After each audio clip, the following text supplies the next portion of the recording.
don't block the path of inquiry. Don't lay down rules that make it impossible for people to ask important questions. Welcome to the Thought Stretchers podcast, where we hope to stretch your thinking about important issues in education through rich inquiry. My name is Drew Perkins, and I'm your host for these conversations for complexity and nuance. In this episode, I spoke with Michael Strong, who is the founder of the Socratic Experience. He was also a guest on our podcast back in May of 2024 as part of a discussion with Naomi Fisher. The episode is called The Side Effects of School, and I will put a link to that episode in the show notes along with the other links. I really enjoy Michael's work and seeing the things that he posts on social media. One of the things that I think is really important about his work is that it is a really good example of how the inquiry process can be used and leveraged with the science of learning or cognitive science work to really go deep into student learning. And so we discuss many of the ways that he does this. I tried to push back or play devil's advocate on some of those things, as some of the folks who are into that cognitive science or science of learning movement might have some objections or some criticisms or critiques. It seems very clear to me that the way that he approaches thinking and learning is really getting his students to think deeply and learn deeply in ways that are not necessarily the same as you might see advocated for by the science of learning folks. But again, that's why I have long advocated for a yes and instead of an either or approach in those sort of pedagogy wars. I'm much more interested in ways we can leverage all of the tools at our disposal, including inquiry and cognitive science, to get students to think and learn about the things we want them to think and learn about. Those priorities might vary depending on the school and the teacher and the parents and the student, but suffice to say, the best approaches are grounded in evidence but driven by the academic outcomes that are desired. With all of that said, if you are interested in professional learning that combines those kinds of things, please do check out our website, which is wegrowteachers.com. There you'll find all of our professional learning driven by inquiry. And you can reach out to me if you have questions about any of our work at drew@thoughtstretchers.org. And now, without further ado, here's my conversation with Michael. I am with Michael Strong, and we're going to talk about his work on Socratic Experience and probably much, much more. He was a previous podcast guest. I don't know the date. Michael, maybe you happen to have it committed to memory. Probably not, where you and I talked with Naomi Fisher and had an interesting conversation about school and mental health and that kind of thing. I'll put that in the show notes, but you and I are connected on the Twitter X and see each other's posts, and I see lots of examples of the work you're doing with students on through Socratic Experience and talking about, I guess, micro schools, for lack of a better term. And Yeah. so I'm curious to hear more about that. And maybe a good place to start is for you to explain Socratic Experience, I guess, and sort of your maybe just a potted bio that folks might have a little context. Yeah, happy to do so. So, I love intellectual dialogue, Socratic dialogue, and I hate regular school. So I'm unusual, kind of coming right out of the gate like that. But when I was 19, I left Harvard to go to St. John's College, where it's a 4-year program. Thought it was a great books program, but for 4 years, nothing but Socratic dialogue. We read and discuss classics of Western civilization and nary a lecture. And since then, I've spent 35 years creating schools. Initially, I was doing public school programs through Mortimer Adler's Paideia Project in Chicago, and then later Alaska, training teachers in Socratic dialogue. Then I created a series of private schools, one charter school where Socratic dialogue was at the core of the experience. This included a Montessori middle school and later the Montessori high school for the largest Montessori network in the US. And then when COVID hit, everyone was talking about how bad online learning was. It turns out intellectual dialogue, you and I can have a conversation online, works pretty well virtually. So I created the Socratic Experience in fall of 2020 with 3 students on my credit card. Now we've got about 120 students, K-12, families from around the world, and we focus on creative, entrepreneurial, and intellectual students, which happens to include a lot of neurodiversity. And the core of our program is 2 to 4 hours of Socratic dialogue every day. So that's high level. I can dig in any direction. Yeah, and there's so many threads to pull on, and so many things I'm curious about. And when I see you post things on social media, I just think, I have so many questions. That's why I thought, well, let me reach out and let's have another conversation. Maybe one of the things, and when you say 120 students, I had no idea you had that many, because you share some examples in one young lady in particular that are really interesting, but obviously not all 120. When you say Socratic dialogue, how would you characterize that? Because, I mean, I've done Socratic seminar, and that's not the same thing.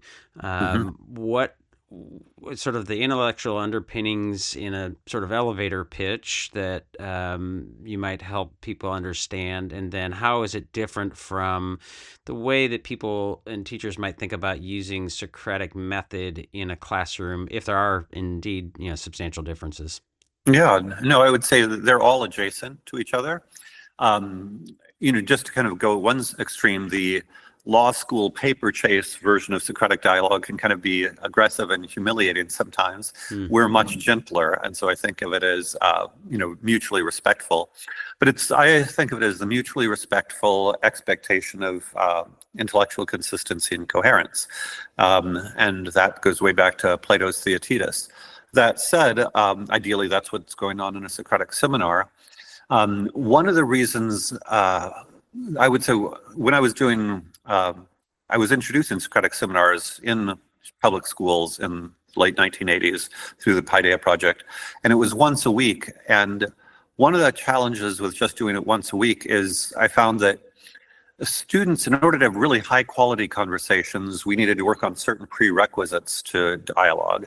So I have a book, The Habit of Thought, From Socratic Seminars to Socratic Practice, and there are 3 prerequisites we work on. One is textual analysis. So the format is we read something together and then we ask an opening question on it. But I found that very few students have the tools to really analyze text. So we spend a lot of time working sometimes through very dense philosophical paragraphs. How do you make sense of this sentence? Why do they have this sentence after that sentence? Why is the punctuation this way? How do you kind of really understand this? So we break it up, and I typically like to use a text that's more difficult than any student could understand on his or her own. Sometimes people use Socratic seminars just chat, let's have a conversation. But I find that's not adequately focused. And so by working to understand something that's very difficult, it gets us to focus a lot more. Kind of a technique to make it engaging is we go in the text to analyze and then out of the text to relate it to life. And so there's a very explicit process of, give you an example, working through Plato's Gorgias. He says we should bring our friends to justice. For most kids, that's kind of abstract. And so a concrete real life example is and this is high school, if your friend is about to go drunk driving, would you tell on them? Would you bring them to justice for drunk driving? And of course, that's a very fraught social thing. And so you go from the density of Plato's prose and dialogues to real life, and that gets everyone engaged. So one thing is this textual analysis. And by the way, the other difference from Socratic seminars, we do it 5 days a week. So we're really, developing a practice of learning how to read difficult texts. The other thing is group dynamics. So when I was at St. John's, sometimes we just had horrible group dynamics. Some people would dominate, some people would be rude, all sorts of dysfunctions. And realized in order to do this regularly, you really have to focus on the group dynamic. And so we coach I have a rubric in the back of my book which sets behavioral standards. We go over that. We also debrief at the end of the class what worked, what didn't. Sometimes we'll stop in the middle and say, how do we get more voices in here? So we don't require participation, but we're very aware of the dynamic and legitimize open discussion of what makes a conversation better or worse. And over time, students are often very interested and sophisticated in making the conversations better. So that focus on the group dynamic becomes extremely valuable. And then finally, the third piece is taking ideas seriously, which sounds odd because you and I take ideas seriously all day, every day on Twitter. That's the whole gist of it. But, the irony of that. Yeah, exactly. But very often in school, kids are habituated into just doing the work and not taking any ideas seriously. They don't see this, as a real morally laden activity initially. Some do and some don't, of course. But one of the failure modes we found is if kids just see, oh, teacher wants us to have a conversation, then there's no energy, there's no drive to figure out. Whereas, again, going back to the example of, would you, tell on your friend for drunk driving? Wow, this is intense. But there are lots of examples. Who do you trust? Who do you not trust? I think of humanistic essentials. Do you care if your friend betrays you? That's a loaded question that'll get energy going in any classroom. And so getting them to take that their personal moral commitments are at stake. It's not just this stupid classroom activity that the teacher wants us to do. And that's what really drives it, makes the conversations wonderful. So I would say it is definitely a cousin from the Socratic seminars, and some spontaneously are fabulous. But one of the reasons we started going in these three directions is finding that the variance was so great. Again, sometimes you have the most spectacular conversations, and sometimes they're flat. And so we got to the point where, hey, if they really know how to analyze text, and if they really know how to improve their group dynamics, and if they're really taking ideas seriously, then we can more consistently have these great intellectual conversations in the classroom. The videos that I've seen you share, if I'm recalling correctly, at least most of them, if not all of them, seem to be you and one student. Is it always that, or you mentioned group dynamics? Are there some group dynamic going on? Yeah. No, actually, to be clear about that, that's helpful. Our standard at the school is 15-to-1 group dynamics, and so it's very standard. That happens to be sort of a different side project. And it's worth doing. So one of the reasons, so that her name is Alana, and her father has been a friend of mine for 20 years. When she was born, he was asking me about her education.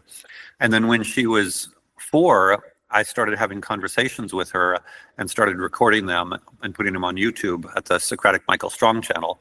She turns 13 next month. So we're going on 9 years of almost weekly Socratic conversations with her.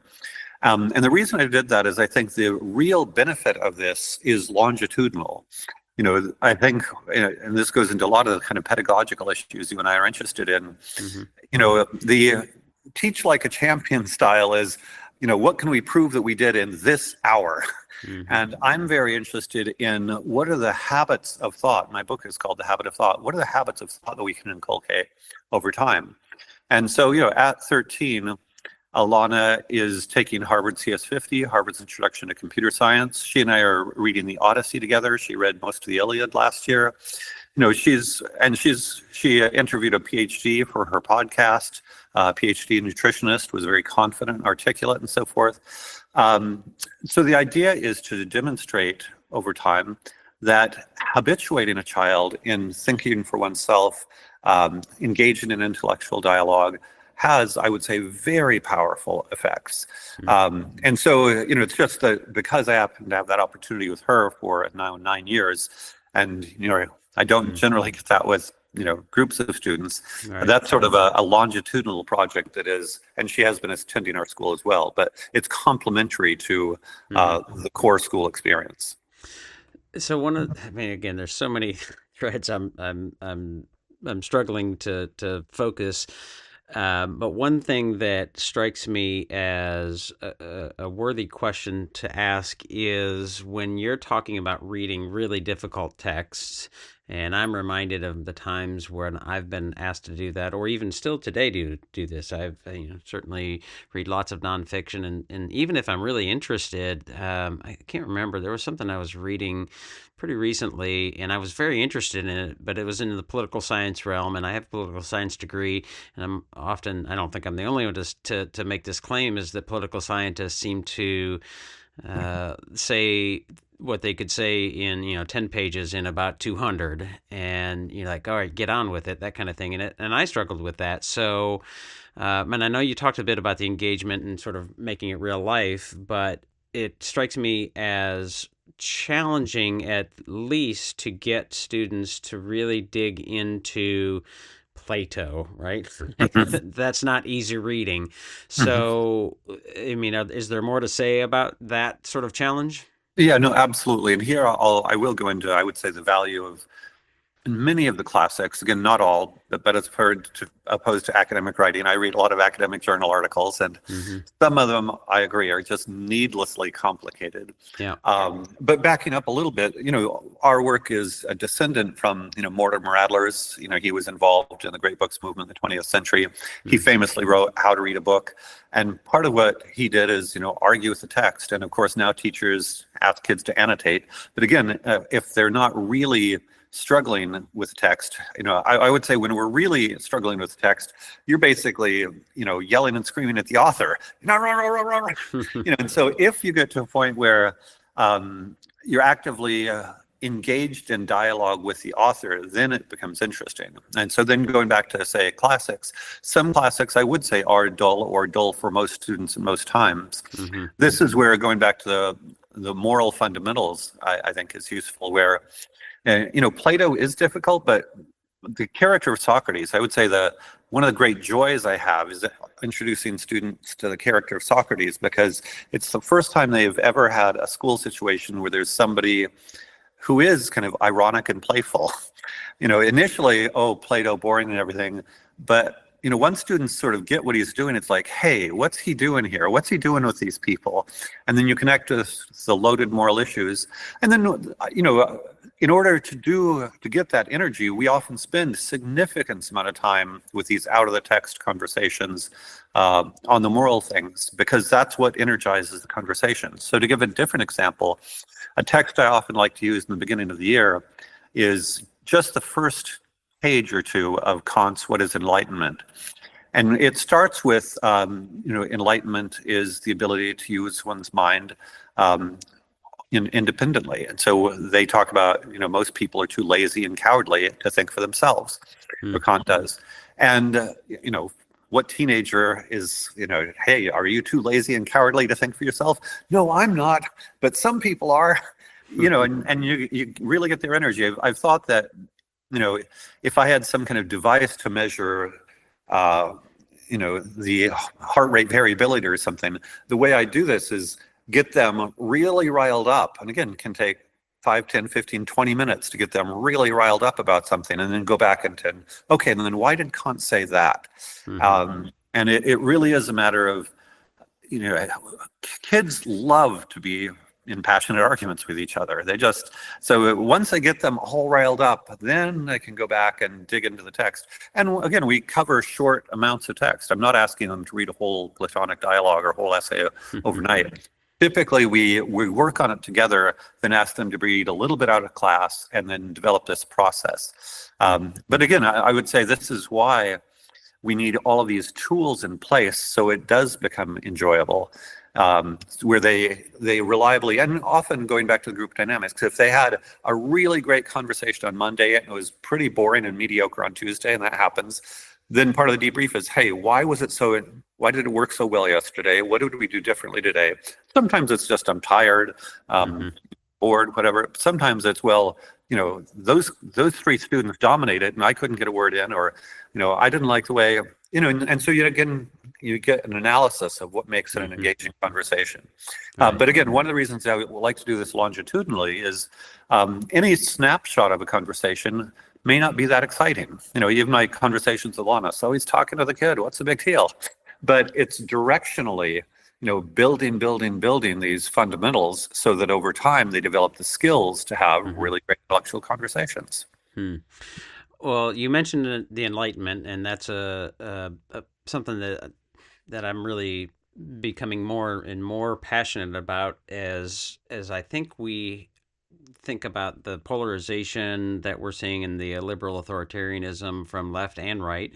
And what strikes me as really, really important is that we in my estimation, I'm curious to hear your thoughts about this, and this is a little bit tangential, but I think maybe not as tangential as some might think, is that I think we have gone through decades of not teaching people how important, what the Enlightenment principles are, intellectual and civic, not necessarily political or economic, what those principles are and how to put them in practice. I think sort of inherently, when I show examples of a liberal authoritarianism on left and right, people get it and go, oh, whoa, whoa, whoa, let me back out and not subscribe to that tribe or all of the things that that tribe might say or do, or the ideas. And that inherently people, at least here in the States, we kind of inherently know that those kinds of things like freedom of speech and freedom of expression, the importance of skepticism and how you figure out what's true and what isn't true are germane to a democracy, but most people don't, they couldn't explicitly articulate that because they're busy doing the things that they should, they're doing in their lives. But it strikes me as something that we should be actively doing in K-12 education, much more so. You can make the argument that, sort of the Zen version of history has distorted that, and I think there's a good argument to be made there. So anyways, I'm curious, long-winded way to ask a question about how you think about Enlightenment principles and what that might look like in terms of explicitly teaching those things, but then also sort of implicitly sort of onboarding and enculturating those kinds of habits. Great question, and of course, highly relevant. So first, certainly we include texts. I would actually say that part of reading Plato and getting to know the character of Socrates is I do see him as, a hero he asks questions, and of course, eventually he's put to death because he offends the, right. The powers that be in Athens. But also, do read a little bit of Galileo, John Stuart Mill, on liberty, freedom of speech, Kant, what is enlightenment? So we certainly include texts which have that theme throughout. Also, the dialogue rubric that I use is in many ways explicitly what counts as great intellectual dialogue. And one of the criterion is the ability to be respectful while disagreeing vigorously. And I think that's an art because, as we all see on social media, many people are not very good at being respectful while they disagree. And sometimes people just avoid disagreement. But I think we do need to ask each other, when I say Socratic dialogue is the mutual expectation of consistency and coherence, in concrete practice, that's true. How can you believe this and that? It seems like it, but I'm giving you the benefit of the doubt. Seems like you're contradicting yourself. I'm not quite understanding. So there's a certain humility, but also there is putting you on the spot. Hey, this looks like, the asshole way would be you're contradicting yourself. Boom, boom, boom. A gentler way is, how can you believe this and that? And I really, help me understand. So I would say it is fundamental to what we do. And that's just kind of go into topics. I would say that some teachers want to have the hard political conversations early on and, day one or week one or whatever. I find that if we have, say, a semester to enculturate kids into, the habits of dialogue before we get to hot button political issues, they go much better. So, by reading the classics, we're not going to get into contemporary political issues directly, but willy-nilly things come up. And I would say once the students are habituated, we've had very vigorous discussions between, say, very pro-feminist female and very anti-feminist male that became quite hot. Or, we've had Muslim and Christian conversations in class and so forth. We have had very hot conversations. We also do teach the protocols of nonviolent communication, and that's not the norm. I think of those as simply if things get really hot and students are very passionate, hey, let's try to figure out a way to kind of use NVC to calm this down. I would say maybe once or twice a year that happens in class. But we are, and I would say the students all love the fact that we're open about these things. They crave conversation about this, about hot button issues. And at the same time, they realize if it's just political, And sometimes it does. It becomes tedious if, Mm-hmm. this person is ranting about the thing over and over again. Okay, we get it. It's boring. I'm sure we all know people on social media like, okay, we get it. It's boring. So it's this art of doing plenty of broad-based intellectual conversations on a very wide range of issues, as well as when something hot button enters the conversation, being prepared to address it openly and directly, and while being respectful while doing so. And as a leader, sometimes I will deliberately ask a more provocative question. If everybody seems too complacent and bland, it's like, here it is Thursday and we haven't had a lively conversation, then I might ask a more provocative conversation going in one of those directions to heat things up a bit. And it's, the political is a different version of the, would you, what if your friend betrayed you or whatever? Is this author biased towards men or women? We don't want to go there all the time, but occasionally, let's juice things up. By the way, if you haven't had Urshad Manji on your show, do you know who she is? Yeah, she was a guest many years ago, and I actually have lost touch with her a little. But I'd seen her on, I think, LinkedIn or something again, and she's still out there doing her I think, great work. Yeah, moral courage. I would say Yeah. she is more direct than we are about it, but very, I would say, complimentary, and we're mutual fans. Yeah. Well, you I mean, the idea of creating that cognitive dissonance is something that I advocate for when I'm talking with teachers about inquiry teaching. And one of the ways that because science of learning tends to say build that foundational learning and knowledge, and then maybe go do inquiry. Although sometimes I wonder if they're getting to that maybe part. That's a different podcast or podcasts. But the idea of using essentially an inquiry move of creating that cognitive dissonance, right? This is how it is, but you think it should be, or getting that passion, which then helps you identify, what do we need to really understand to be able to have a good conversation here about this? What are the things I'm not understanding? All of those kinds of moves. So to me, the enlightenment stuff is really fundamentally an inquiry project in many and most ways. But as you well know, I'm trying to sort of brook that gap between the sort of inquiry progressive and the science of learning, because I do think that there are some things that clearly the sort of progressive end has overlooked or leaves out of the conversation, things like that. So maybe if I can ask you to, if I ask you to steel man the sort of science of learning, what would you say in that effort? Oh, great question. Again, I respect your patience for getting to these conversations online. I think they lack nuance in the biggest possible way. So, just very directly, the math platform we use is Math Academy. And, Justin Skycack, who is one of the leaders over there, is as aggressive as you can find on science of learning.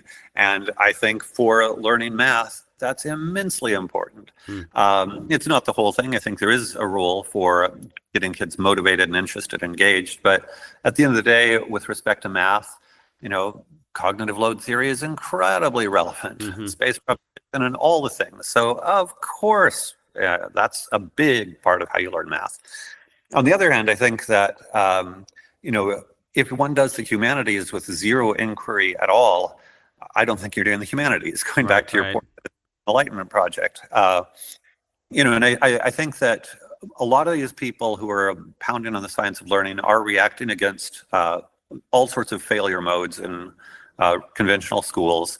And so certainly, elementary school, you absolutely need to master your multiplication facts. I'm all in that. Yes, get your multiplication facts down, no doubt about it. Reading, yes, you need to learn how to read, and that's going to involve some phonics. No doubt about it. So I think, because there are these other movements, and again, pedagogy battles in the US have been going on for 100 years, progressive, traditional, back and forth. And at this point, I find it a little bit tedious for the most part, because a lot of this is nuance.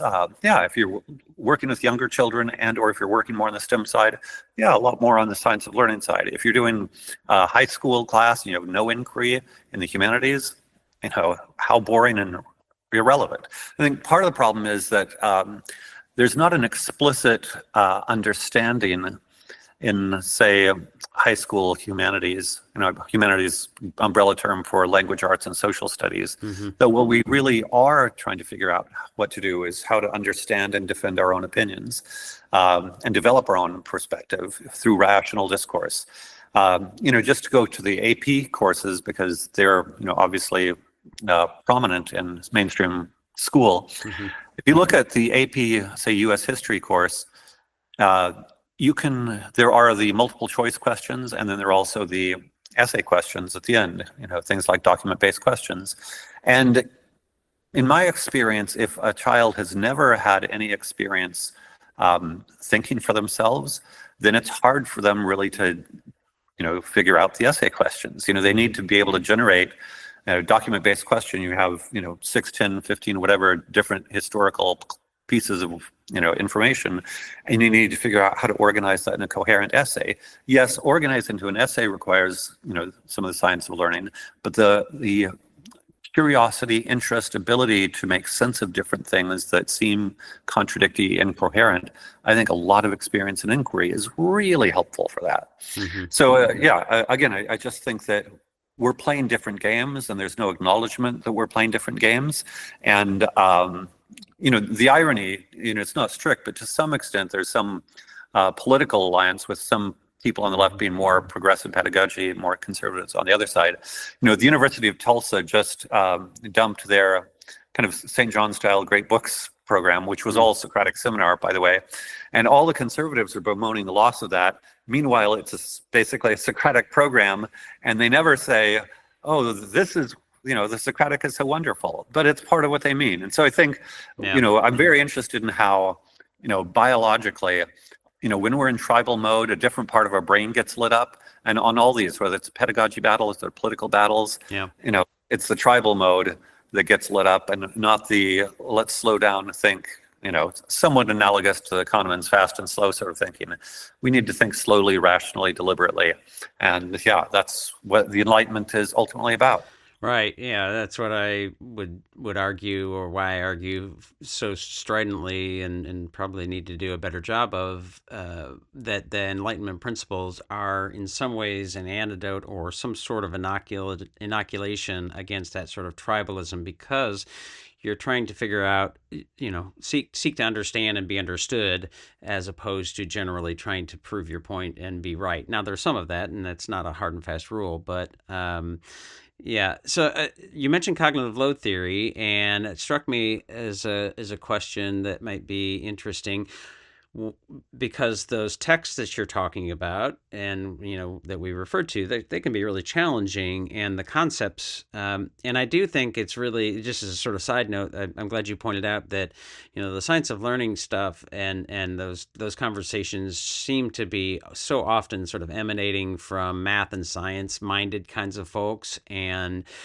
the pushback, sometimes, not always. There's a really great educator I think he's in Spain. He was on the podcast, Christian Moore Anderson. He's a biology teacher, and certainly a good counterweight there. But my point being that the humanities, social studies, ELA kinds of minded folks like myself, and probably you, advocating for something more inquiry based, and I think that gets lost in the conversation. Even if you point it out, it's almost like you say it and they don't hear it, and it's bizarre and bonkers. But anyways, my question about cognitive load and the ways in which that might become an issue or a challenge for your students, as you're asking them to have really rich discussion and make really rich points, but with pretty big concepts, and the text that they're using being pretty dense or hard to sort of parse out. So how does that sort of play out in that work? Great question.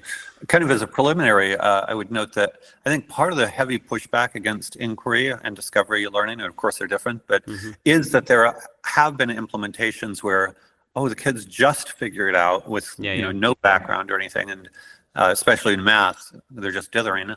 But so just to take the first paragraph of Kant's What is Enlightenment, we might spend half an hour discussing that one paragraph. In that one paragraph, probably the single most unfamiliar word is nonage, meaning when you're young and nobody knows what nonage is, in a class. So we explain it to them. Sometimes I'll have them look it up, but, we're not asking them to guess. We tell them what it means. And, other terms that are key to understanding that paragraph, laziness and cowardice, they all know what laziness and cowardice are.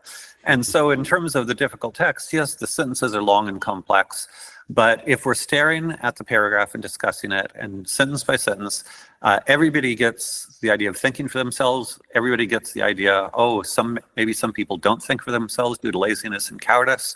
Self-imposed nonage, that's the expression. Maybe they don't get that immediately. We explain it, but we're talking about it. And, again, it's not that hard if you're just introducing one or two concepts at a time, and there's a lot of repetition. We don't formally do spaced repetition, but often we will go back and reuse the word. And so it's a way to very naturally, organically in dialogue, combine inquiry on, do people not think independently because they're lazy and cowardly? Hell yes, most middle schoolers would say. With, what is a self-imposed nonage? If I need to model, Michael keeps saying, that's related to this because, they're kind of not yet fully independent as a human being.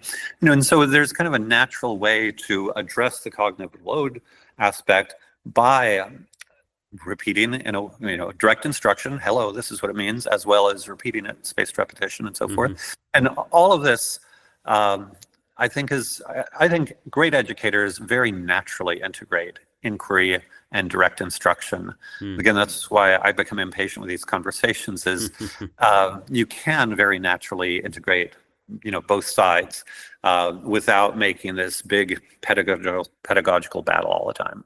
Yeah. Well, that brings up a question about the skill level and abilities of teachers. I talk about intentional inquiry, doing a Socratic seminar or doing a question formulation technique or Paideia. I haven't heard that in quite some time. When you said, I was like, wait, what? Oh, that's right. I remember that. And so those intentional inquiry things that you might plan into a lesson, but then the intuitive inquiry, the perceptiveness of a teacher to be able to sort of get what's in a student's head out so that they can sort of work with it, right? And that I do think is a real skill and something that takes practice and takes development. And I'm wondering if you have any thoughts, think about teacher prep and how we get teachers to be able to do that, because as you mentioned, there are teachers who we can cite examples, and we want to be clear. This is not what we're after with inquiry. This was what would be generally labeled as bad teaching, is to say, let's just see if we can figure out how to do math or something like that. But so if we want teachers to engage in what I would call rich inquiry, how do we make sure that they have the skills to do that and do it effectively? Because if they don't, I would argue, and I think you probably would agree, at least to some extent, that can be a train wreck and really cause some inequities and problems for kids. No, huge issue. And actually, one of the reasons that I started, in the 90s when I wrote my book, I did quite a number of in-service trainings, maybe a couple hundred.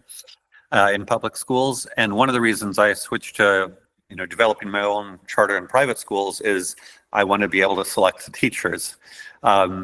So most of my teachers came through St. John's College, where they had 4 years of Socratic dialogue, so it's in their blood. And if not, I might get somebody with a PhD in philosophy, or right. some person who has had years of intellectual dialogue as part of their experience. Going in another direction, long time ago, going back to Paideia, I knew a man named Dennis Gray who was prominent in that movement. He received in the 90s a $10 million grant for Timken High School in Ohio. At the time was the largest single grant to single public high school, largely to train teachers in Socratic dialogue. And he gave up before he spent all the money, because he said so many teachers had never had intellectual dialogue as part of their education. If you went to a public high school and a public university where you never were exposed to this, it is tough to train a 50-year-old, to engage in a complete different modality. And so And this is one of the reasons I think ideally we'd have our own teacher training for this. It's extensive. I've been envious of Montessori for decades. With Montessori, typically there's 6 week summer training, then a year apprenticeship, and another 6 weeks in the summer before they're a Montessori guide, because it is a sophisticated pedagogy, and a 2-day, 2-day in-service training is just not enough. Right. And so again, I think one of the reasons these more sophisticated pedagogies have developed a bad reputation is some professor somewhere says, do it this way. And then, we could pick on Joe Bowler or all kinds of them. They Right. get a lot of money doing a lot of, and, in-service teacher trainings, you can really get make a lot of money doing that. And so they do this. And then because there's no quality control, then you get these negative classroom experiences. And then the entire reputation of inquiry, project-based learning, discovery learning is in the trash. And I think one of the tensions in the background is, some kinds, direct instruction is easier to train teachers to do. It still requires serious training. I'm not saying it's trivial, but this is a sophisticated pedagogy, and so I think that is one of the challenges. I'm hopeful about the school choice movement, because I think just as with Montessori and Waldorf, which also has its own teacher training, as we scale up distinctive educational models, then there will be more interest, demand, and hopefully extensive training for new pedagogical models. Yeah, well, that teacher training piece is really challenging. And as you mentioned, there's lots of teachers, I think, that haven't had that sort of practice. It's not necessarily a part of the teacher training process and or their education. But then I'm also hearing, as you say that, I'm hearing, my Twitter feed of people who might listen to this who are cognitive science advocates, and they make basically the same claim about teacher prep. And I think there's probably some truth to that. Results vary in different places. And so that begs the question about our teacher prep programs, which is, again, probably another podcast. You mentioned scaling, and I know one of the things that you are really passionate about, or at least seem passionate about, is the sort of education model, K-12, and you talk online quite a bit about suicides and suicide rate and the ways in which public school, probably private school, sort of affects students. And I don't know if you're advocating for nationwide Socratic Experience schools, but kind of talk a little bit more about that. Yeah, and this is again a situation where some things are right coded and left coded, and it seems odd that caring about student well-being these days seems to be left coded. A lot of right coded people are like, wow, it's really strange, the coding, and it's not consistent, but it's still affecting the conversation in some weird ways. Yeah. So just goes to some very mainstream research. The CDC cites abundant research that school connectedness, two of the major factors in adolescent well-being are family connectedness and student and school connectedness. And it's not surprising, we're social creatures. If a student doesn't feel connected with their family and or doesn't feel connected at school, they're much more likely to teen pregnancy, substance abuse, anxiety, depression, suicide, all kinds of things. Why should that be a surprise? And yet, I think the crisis in school connectedness, and this goes into the left-coded, has resulted in this, social and emotional learning, and now there it is, the SEL. He said SEL, we're out. Yeah, no, they hate that and everything. But yeah, at the end of the day, kids want and need human relationships. This should not be controversial. And of course, I think part of the problem with SEL is they're trying to teach these things rather than build the relationships. And so one of the reasons I'm so passionate about school choice is, regardless of the school model, I think most parents want their kids in a place where somebody cares about them. One of the questionnaires on school connectedness is, does anyone at your school care about you as a person?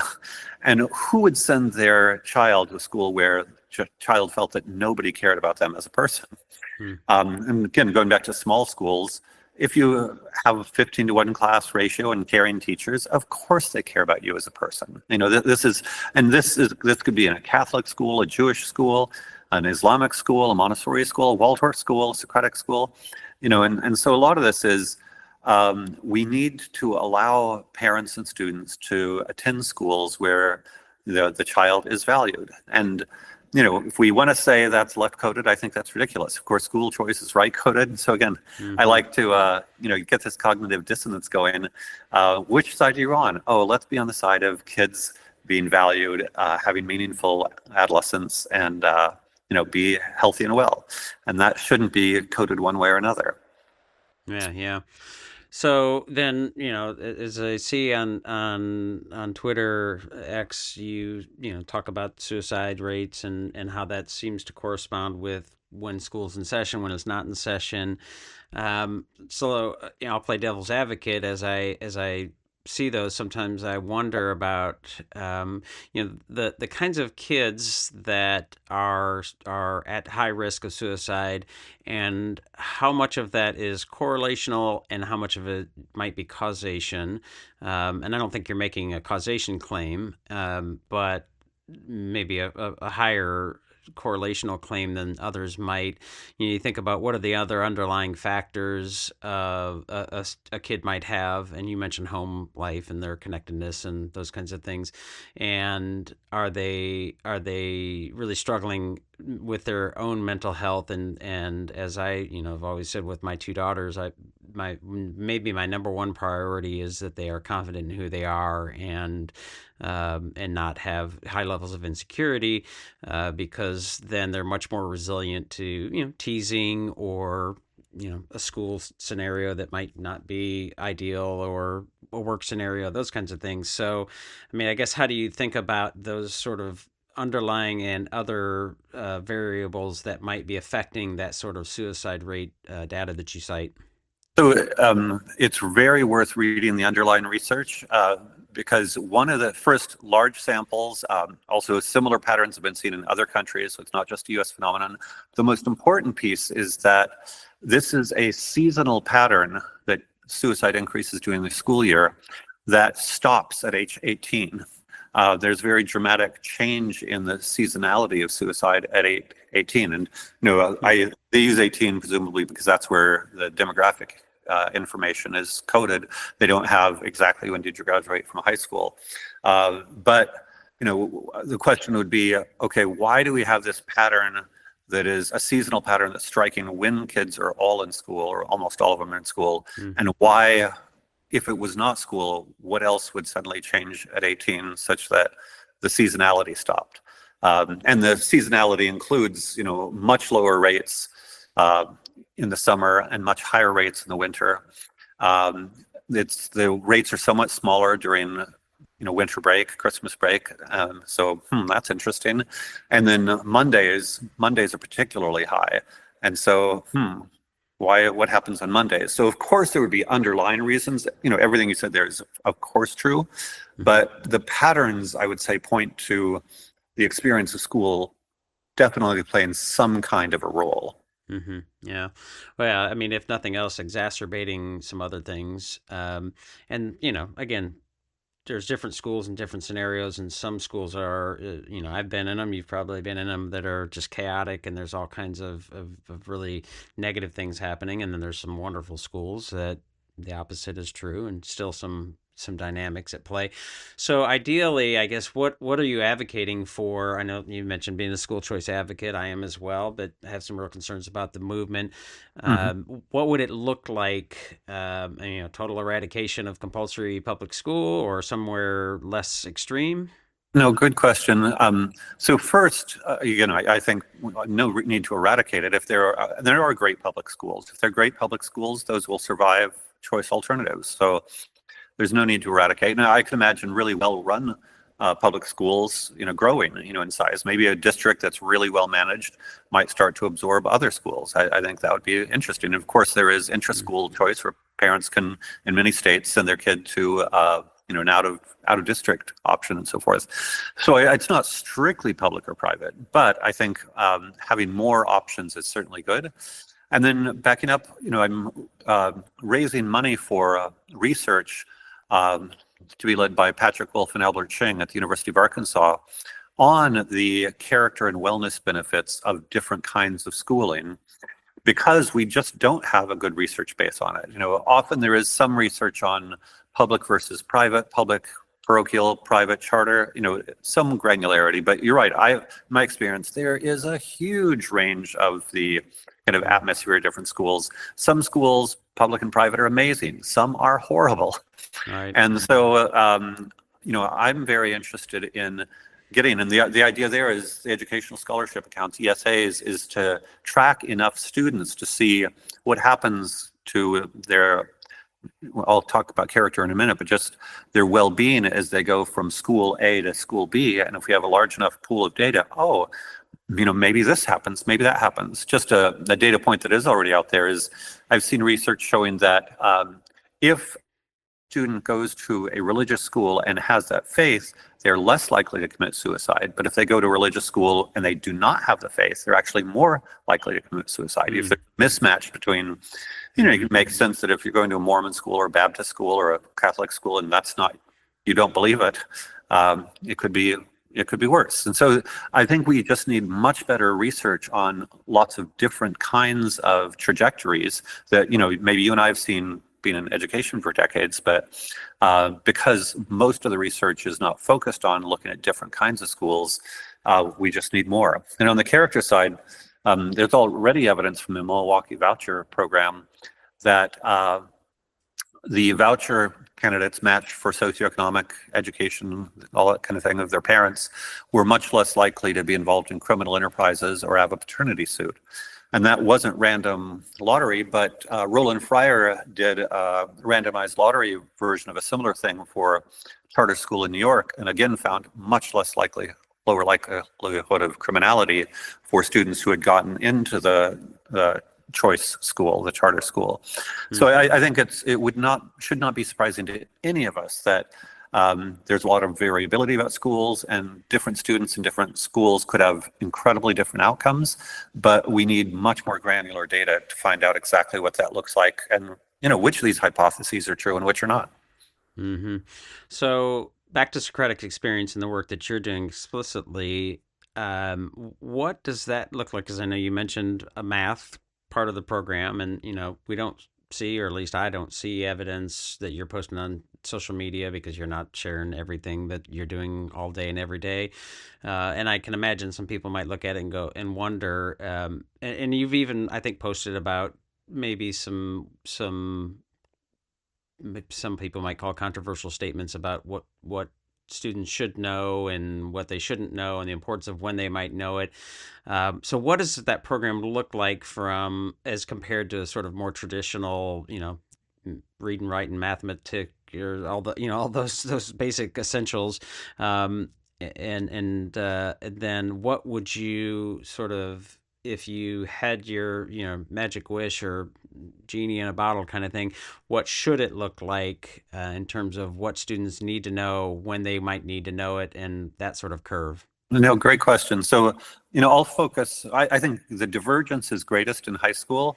I think the kind of standard content is more important K-8, but in high school, I think high school in the US and probably around the world, but certainly in the US, is a catastrophe. Again, 2/3 of students are disengaged, 75% are unhappy. It's just not working. And I think quite a number of people have known it's not working for some time. So, we're for creative, entrepreneurial, and intellectual students. For our intellectual students, or students who may be, college bound, of course, as much math as possible, go for it. But some of our creative and entrepreneurial students are really, they're not planning on doing a STEM direction. They may be doing going to projects. They may be doing incredible work. These are not teacher-assigned projects, but we support students in doing things they're passionate about and things that they love. And for them, it could be less math or, finance. We do have some students who are entrepreneurs and creators. We're just doing finance instead of standard math. We don't require standard biology, chemistry, or physics. I always think of high school chemistry as the biggest waste of time. I just, great A's, but why did it have to do that? Instead, we have a distinctive STEM curriculum.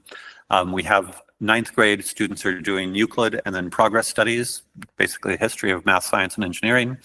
10th grade, they're doing entrepreneurship and emerging technologies. So they go into AI and nuclear energy and biotech and these contemporary things with an eye towards our entrepreneurs, what might be business opportunities here. 11th grade, we do empirical modeling, which is mathy, but it's how do we actually model real world phenomena. And then 12th grade, we do decision science, which has a kind of, self-knowledge, don't watch your biases thing, as well as decision science can become very mathematical. But they're all much more real world, I would say, than standard biochemistry or physics. Just to riff a little bit on the, student projects. And again, I know projects, especially among the science of learning people, often are like, oh no, projects. But, I've got a kid who left good public high school after 10th grade to join us. He was very entrepreneurial. He was getting 4 hours of sleep because he was working on his projects. At that point, he had a hoodie company and a band. But he had started getting into digital marketing when he was still in high school, but he had a lot more time and focus and support with us to go in on digital marketing. And, he was making six figures in his second year with us, and now he graduated in June. He's on track to make about $500,000 as a digital marketer. And the fact is, a teenager who really gets into the creative content, the algorithms, all of this stuff is way more sophisticated about digital marketing than is, a marketing professor at a university. So, is that a student project where, he's running a $2 million ad budget while making more money than, most anybody in academia? Well, I think his parents are super happy. He's super happy. He was going to go to college, but probably not, because why would he bother? I had a student who raised 1.1 million in venture capital funds for a Minecraft mod company he created. He went on to Stanford, but when I talked to him at Christmas, he was going to drop out of Stanford because, it's boring. He'd rather go back to the entrepreneurship thing. I've got creatives who have written sophisticated, interesting novels. I've got a student who had clinical anxiety before she joined us. Now she's healthy and well, and she's writing kind of her memoirs about what was it like to go into and come out of clinical anxiety. So, when we talk about student projects, my standard is adult level professionalism by 18.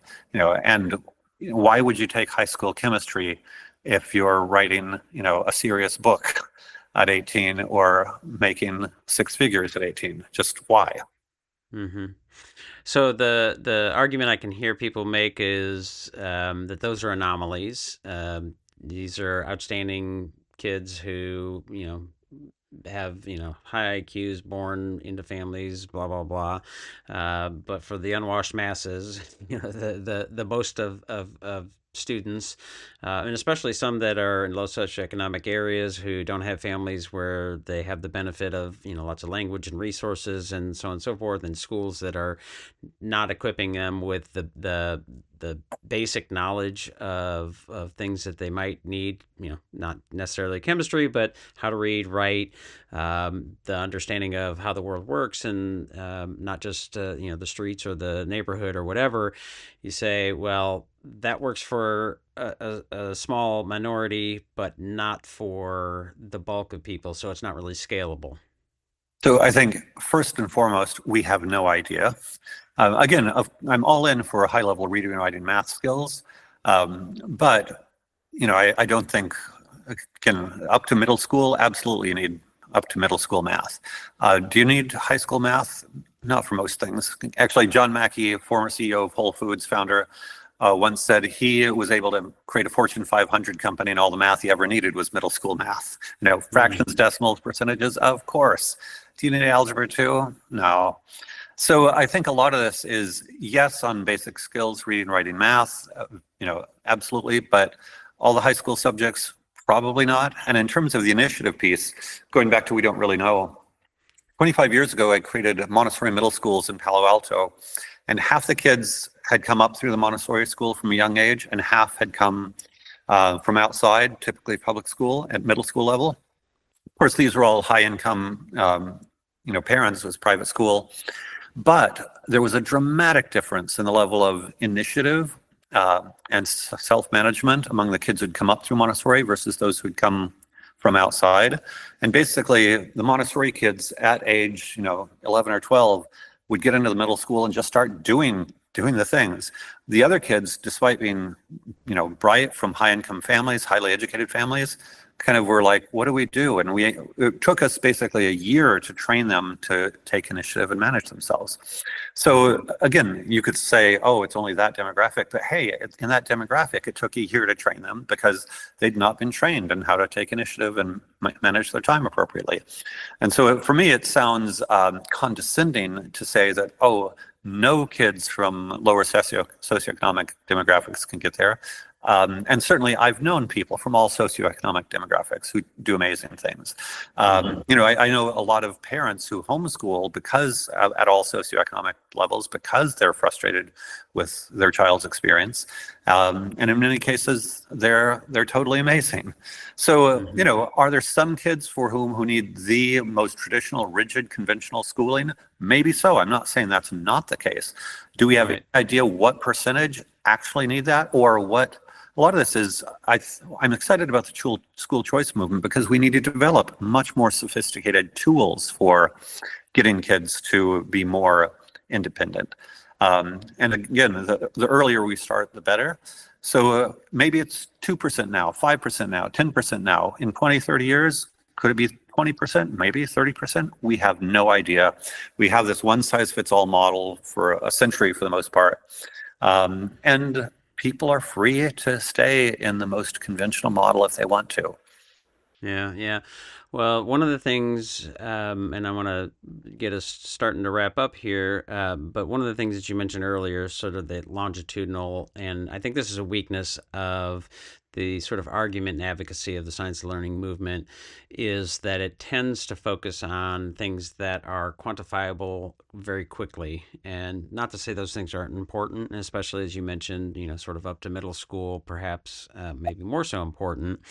But as I have two daughters, and one of them matriculating to, she wants to be an elementary educator, and she recently went to orientation and met with an official, somebody, a person who was part of the intake process and advising, and had a really interesting conversation. She came back and said, he said, I was really asking really interesting questions and knew a lot of things, had a different perspective than a lot of incoming students. And I thought, well, that's really good. And one of the things that I've always told her that she struggled with, comparing herself to her classmates, somebody who might, a classmate who might be really proficient in math, and that's a smart kid, and I'm not as smart as that kid. And I said, well, you're smart in different ways. And one of the things I really want to make sure you understand is that that you're able to have intellectual dexterity and be cognitively flexible. And, I'd certainly love to have you be better at math. I'd love to be better at math, but those kinds of skills I think are really, really essential. And maybe this is just a bias because those are some of my strengths, but I'm really curious about if you were to give my 18-year-old about to enter into college to be an elementary educator, if you have any advice or any things that you would say, here's what I would say would be focus areas or things that are really important to take away from that pre-service education experience. What might those be? And if you don't have any, that's totally fine too. But I have a feeling that you might have some ideas. Yeah. Well, first, I am very committed to what I would call high agency personalized learning environments. And that would include Montessori, Acton academies, Alpha schools, certainly my program, Finda and Primer, other versions. I see a lot of these new models coming into being, and I think they're going to gain market share. And then the other thing that I see about them is that most of the parents, certainly most of our parents, but when I've talked to leaders at these other schools, most of the parents are themselves entrepreneurs or creative professionals who I think see the value. You mentioned cognitive flexibility. I mentioned initiative. That is, you're exactly right. science of learning, yes, there's a lot of truth there, and it's short-term measurable. People who are successful in making things happen in the world, and many of them are also concerned about AI killing jobs. They want people who are great communicators, very cognitively flexible, take initiative, high agency. So I would say they are seeing the future and educating their children in a way that's, I think, going to be most valuable for the future. And so, of course, your daughter can do what she wants, but I expect there will be conventional schools that are very traditional, for some time, and she could prepare for that. But my bet is, being your daughter, she might be more interested in this direction. And so I'm crossing my fingers. Yeah, I would encourage her really to kind of study the movement and become aware and visit classes. Again, I think there's no substitute for actually visiting schools. I was on the pedagogy committee at the University of Austin, and they have an opportunity to recreate education from scratch, and many of them are very traditional classical education and science of learning people. And I was basically pitching, these kids need to go and visit these other schools. They don't have to decide to go in that direction. But I think until you've seen, say, a well-run Montessori preschool and seen these kids independently working on their own, you don't really know what's possible. And then, of course, as she does that, then I expect she would be very interested in developmental psychology and cognitive psychology and, all sorts of things. I don't think that we've got a really well-developed intellectual framework for why some high-agency learning environments work and others do not. Again, open classrooms, there were disasters. There are disasters.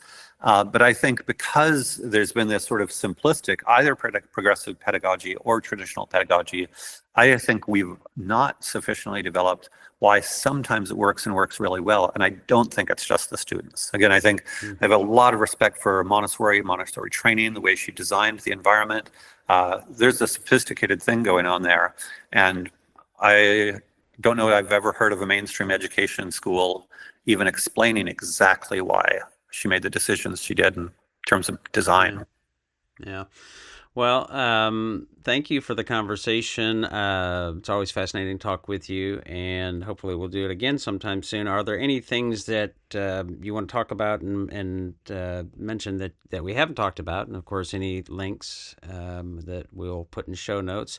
I will say, so SocraticExperience.com is the website, but I'm sure there's some other things. Yeah, well, of course, I'm very passionate about this and always love to interact with people who are interested in this and aligned in the general direction. So I'm very active on Twitter, x.com, also somewhat active on LinkedIn. I have a Substack, Michael Strong's Entrepreneurial Solutions, and I write long form pieces there. And I have the YouTube channel, Socratic Michael Strong, where I post mostly the videos with Lana almost weekly. So anybody who's interested, feel free to get in touch. And if there's any way I can reasonably support like-minded efforts, happy to do so. Well, as I said, I always enjoy talking with you, and like I said, hopefully we can continue, and there'll be more to talk about. For some reason, I have no doubt about that. So thanks again. Thanks, Drew. Take care. What we need to do is spend enough time together that we can start to translate our ideas into each other's language and include one another in this community of inquiry. And that is the work of love.